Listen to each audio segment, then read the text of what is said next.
स्वाद और सेहत से भरपूर, बहुत ही ज़्यादा पौष्टिक, आयरन और विटामिन सी से भरपूर आज हम ये चटनी बनाने वाले हैं, जिसका एक टेंगी सा बहुत ही मज़ेदार फ्लेवर होता है। चटनी का टेक्सचर देखकर ही आपके मुंह में पानी आ जाएगा। चलिए हम इसे बनाने की तैयारी कर लेते हैं। इसे बनाने के लिए हमने 250 ग्राम आंवला लिया हुआ है।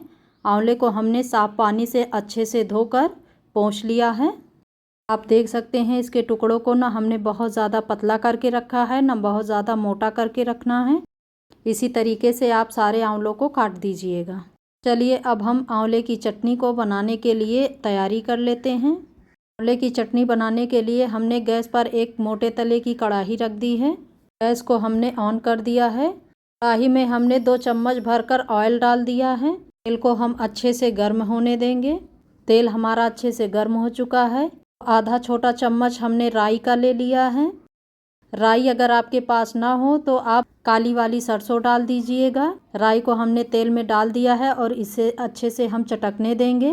साथ ही हमने 2 छोटे चम्मच भरकर बिना छिलके वाली उड़द की दाल ले लिया है, इसे भी हम डाल देंगे। 2 छोटे चम्मच भरकर हमने भुना हुआ चने का दाल ले लिया है। अगर आपके पास भुने हुए चने की दाल ना हो तो आप नॉर्मल चने की दाल को भी तड़के में डाल सकते हैं। साथ ही हमने 25 से 30 करी पत्ते के ले लिए हैं, इसे भी हम तड़के में डाल देंगे। आंवला और करी पत्ता दोनों हमारे बालों के लिए और सेहत के लिए बहुत ही ज़्यादा फ़ायदेमंद हैं, तो आप ज़रूर से डालिएगा। साथ ही हमने 3 हरी मिर्चों को तोड़कर डाल दिया है और 4 हमने सूखी वाली लाल मिर्च ले ली है। तीखा आप अपने अनुसार कम या ज़्यादा रख सकते हैं। 1/4 छोटे चम्मच के करीब हमने हींग का ले लिया है। हींग आप ज़रूर डालिएगा, इस चटनी में हींग का टेस्ट बहुत ही बढ़िया आता है। अब हम इन सभी चीज़ों को मीडियम आंच पर भून लेंगे। अगर आप इन सभी चीज़ों में से कोई चीज़ नहीं खाते हैं तो आप स्किप भी कर सकते हैं। तड़के हमारे अच्छे से भुन चुके हैं। अब हमने जो आंवले को काट कर रखा हुआ था, सारे आंवले को हम तड़के के साथ डाल देंगे। इन सभी चीज़ों को हम अच्छे से हल्का सा भून लेंगे। बहुत ज़्यादा देर हमें नहीं भूनना है इसे। आंवले को हमें तड़कों के साथ अच्छी तरीके से मिक्स कर लेना है। अब हम इसमें 1/4 छोटा चम्मच के करीब हल्दी का पाउडर डाल देंगे, जिससे चटनी में बहुत ही बढ़िया कलर आएगा। साथ ही हमने इसमें 1/4 छोटा चम्मच के करीब भुने हुए जीरे का पाउडर ले लिया है, इसे भी हम आंवले के साथ डाल देंगे। साथ ही हमने 1/4 छोटे चम्मच के करीब रेगुलर नमक ले लिया है। साथ ही हमने इसमें आधा छोटा चम्मच के करीब काला नमक डाल दिया है।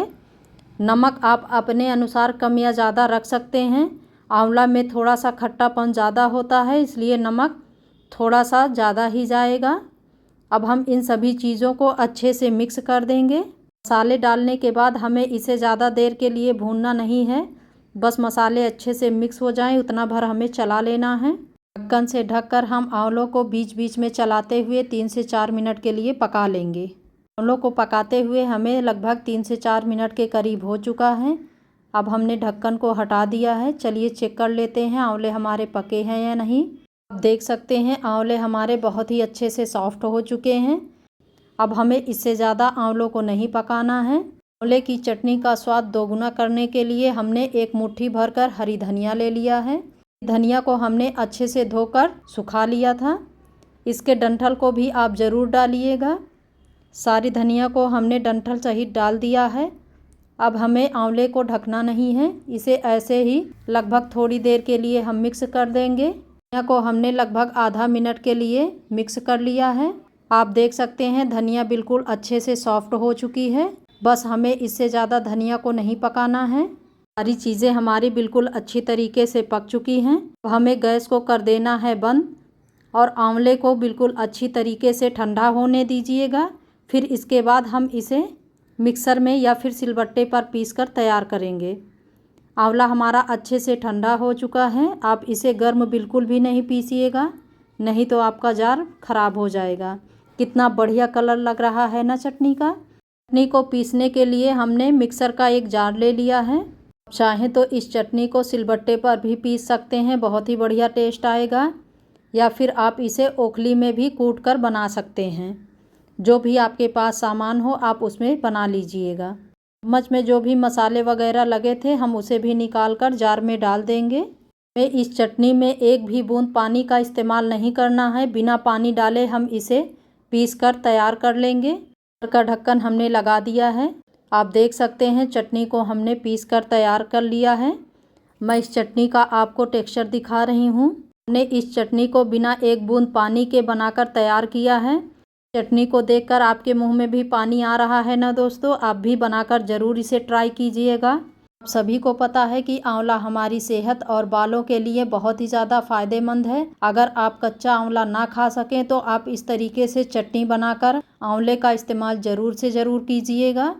हमारी बिल्कुल चटपटी टेंगी सी चटनी बनकर तैयार हो चुकी है। चटनी को एयर टाइट कंटेनर में भरकर फ्रिज में आप 1 हफ्ते के लिए स्टोर भी कर सकते हैं।